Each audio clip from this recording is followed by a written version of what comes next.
Hey guys, welcome back. BDCKR here, and we're back with our weekly recap of all things Injustice. This is the week of June 29th, 2023. Current challenge is Klassic with a K, Scorpion with a C. 1 week repeat. The required characters are Nightwing, Catwoman, and Aquaman, who are available as cheaply as Bronze, and Challenge Gold, which is unfortunate. We've always made the case that the challenge characters are a great entry point for newer players. The problem becomes if the requirements are too onerous for newer players, then you're making it harder for the newbies to get a lot of the joy out of the game. And if you're new, having Aquaman is less likely unless you were lucky enough to be around with the last challenge. It is also unlikely to pick up from one of the packs unless you get really lucky or you use the refund airplane mode glitch. And it's expensive. So again, something else that new players don't often have a lot of are credits, and you'd have to spend a lot of credits if you want to skip the part of the ladder that requires Aquaman. So enough about complaining about the requirements. Classic Scorpion, his passive is Fire of Hell. Scorpion summons Fire of Hell around him for 10 seconds after tag-in. It reflects half the special damage back at the opponent and inflicts fire damage over 6 seconds. Scorpion is immune to fire. He's got 1400 attack and 1200 health, and he was last available September the 1st, 2022. So first thing jumps out, he's got pretty good high stats, and as a defensive passive, Fire of Hell is not bad. If we compare it to the most common damage reflection we see, that's Flashpoint Aquaman. So 50% reflection, better than Flashpoint Aquaman's 40%, but it's a bit of a compromise. 10 seconds of the shield after tagging seems like it might be okay, but it's actually significantly worse than Flashpoint Aquaman's, which lasts until the first special. Because in actual fights, I think 10 seconds, you are unlikely to face more than one special and unlikely to eat more than one special in the first 10 seconds, which means at most it's going to trigger once. And there's even a chance that you won't get hit with a special in that first 10 seconds at all. So having it on Flashpoint Aquaman for until it triggers, or having it for your whole team too, instead of just for the character, that's actually much better. And, it's a defensive passive. Given the way we fight, I think we get way more mileage out of offensive passives. Which brings us to the fire damage over time. So giving fire damage over time is good when you get hit with a special. And it's only a problem if you face a Blackest Night Flash team, which isn't that often. Immune to fire is okay, but it's really in very limited situations. I think fire damage over time... Iwa Stick does it. There's a few other gears that'll do it, but most of the time it doesn't do enough damage to really be concerned. The ones that I worry about most are actually the ones that are built into characters that typically aren't fire damage, like Bleed from any of the Catwomen. And I guess when you look at being immune to fire, we have a point of comparison with Blackest Night Flash. Wouldn't it be so much better on Scorpion if instead of just being immune to fire damage, it gave him power or health like it does for Blackest Night Flash? And Flash not only gets power and health, but it works for all types of damage over time, not just fire. So it really shows you how weak this passive is with this direct comparison when you're talking about the more recent characters, more recent challenge golds, actually. And he's a little bit slow like all the Scorpions for doing basic attacks, but he's not the slowest. So, up until now, we've tended not to play him much.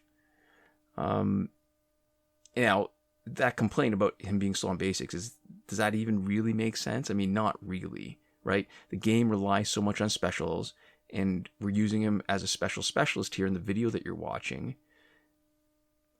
It's probably more an aesthetic complaint than anything else. The good thing about his special too, if you want to use him as a specialist, is that I think there's 3 main hits. He can knock out the opponents on the first and the third. He cannot knock them out on the second one where he's throwing his little harpoon on the string. And that's better than the characters who cannot knock out an opponent except on the third hit. Although practically, in a lot of cases, effectively it's the same sort of thing because there's not enough damage on the first part of his attack. It would be nicer if maybe the first part did more damage, and then we'd be seeing it happen more often, that he would be able to knock out the opponent in front of him and still do some damage to the next person, so that his special 2 would protect him from any tag-in effects from the opponents, and also keep the opponent from immediately doing a special 2 or special or whatever as soon as they drop in. So I admit I really do hate facing him because our teams rely so much on specials, and 50% reflection is a lot. But this is one of the challenge characters that we've avoided playing in the past. So why are you seeing him now? We've been on I was going to say a recent, and it's not so recent, but our current kick of using all the challenge characters the week they're available during the weekly recap. This is his turn, and we started that. I had to take a look back at our notes. We started that back in November 17th, 2022, and we've had 2 interruptions with Batman Ninja Lord Joker and Arkham Origins Bane. So that means we are 12 videos away, so the next 10, plus making up for Batman Ninja Joker and Batman Ninja Lord Joker and Arkham Origins Bane, 12 characters out of the current 43-week cycle. So we are 161 weeks now of a repeating pattern that first appeared May 2020. We've had 3 complete runs of a 43-week cycle, plus 32 weeks in the 4th cycle. And if the pattern holds, next week is going to be Red Sun, Green Lantern. And just a reminder that there's 23 challenge characters that are still missing. And I guess maybe at some point we should probably highlight them too. This week's multiplayer reward is Batmobile, which becomes the militarized Batmobile. The abilities when maxed out are 25% max health increase. And for Batman, 20% super move damage increase. For Batman, 100% area effect. Opponent's team takes 25% damage from your super move. And also for Batman, 5 seconds of invulnerability after your super move is activated. It was last available November 24th, 2022. That's 130 weeks in a row of a consistent pattern, 4 complete cycles of a 31 reward sequence, plus 6 in the latest 5th cycle. Unlike the challenge cycle, nothing is missing from multiplayer rewards. If the pattern holds, next week is going to be Blackest Night Doomsday. So, here are the problems with this legendary, and I've got air quotes, you can't see them, air quotes, legendary gear. I hope it's obvious from my voice. It was one of the first ones, which is, I think, why it's got so many problems with it. So here's the problems. There's only one ability that isn't for Batman, which is the health boost. That health boost is 25% only. There are lots of other gears that give way more. You get 40% from Brandish Ninjato, 40% from Batman's helmet, which is also a Batman gear. You get 40% from Fourth World Chestplate. And those are all 4.5-star gears, just like the Batmobile. And it's got 4 effects, sure, but all 3 of the other Batman effects, the non-health boost effects, they are all tied to supers. And in a normal fight, if you're trying to just win quickly, supers very rarely come into play. It happens slightly more if you're letting fights drag out to satisfy maybe a Phantom Zone requirement. But if you had an effect that was tied to basic attacks or specials, those happen way more in each fight, so you're getting more benefit from the gears. So not only is it limited because it's Batman, but it's limited because it only affects super. And the effects, when you do super, they aren't that great. 20% super move damage increase, 25% splash damage, 5 seconds invulnerability, which is shorter than the invulnerabilities that you get from Astro Harness. Those changes, I think, are inconsequential if you're only seeing that once per fight. So, originally when the game was first released, the super move was actually useful. There was some value in hoarding 3 bars of power instead of doing a special 1 or special 2, because it was unblockable.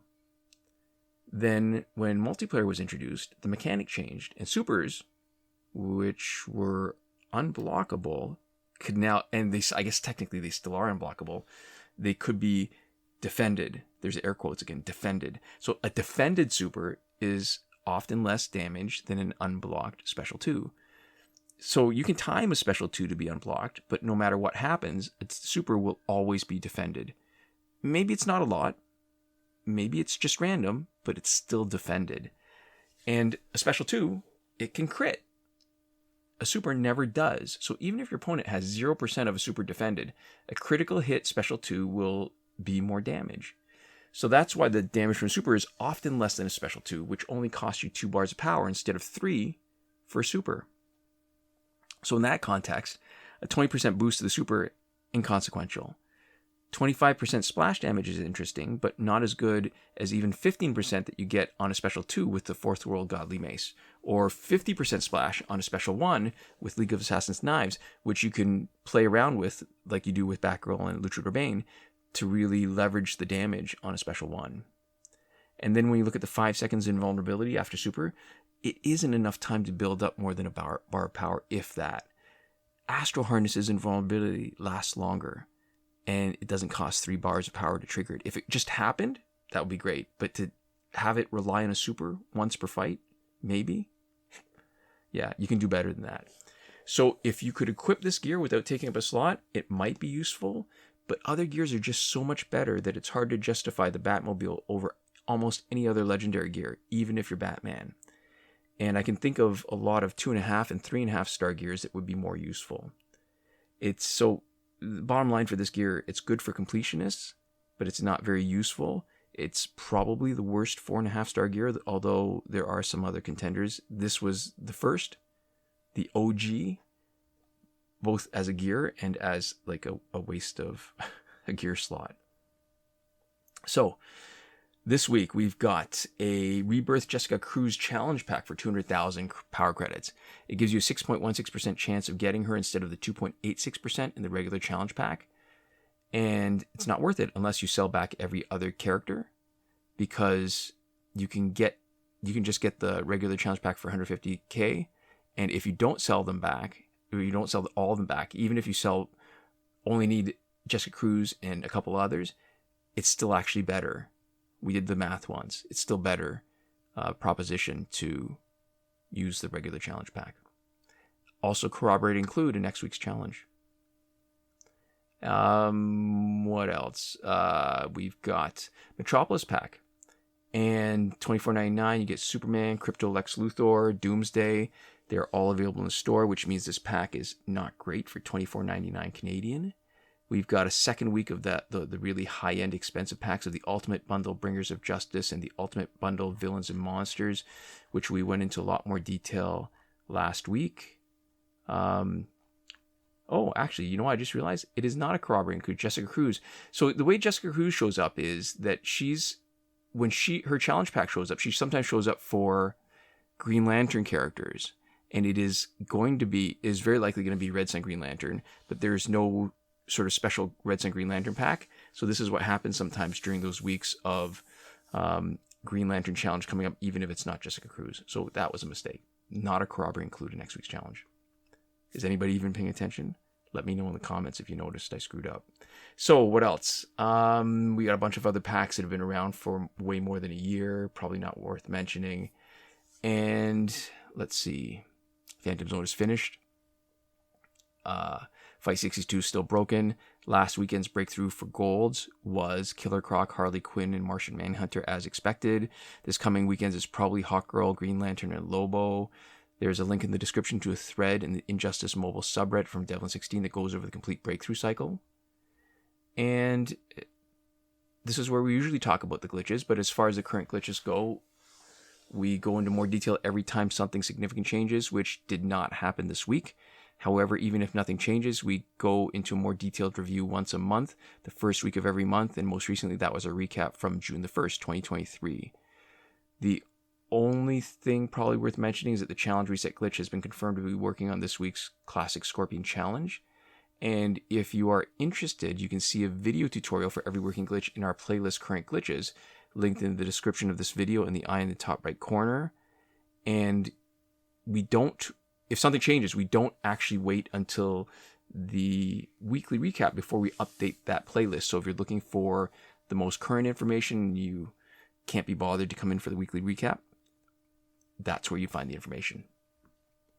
And that's it for this week. So this is where we like to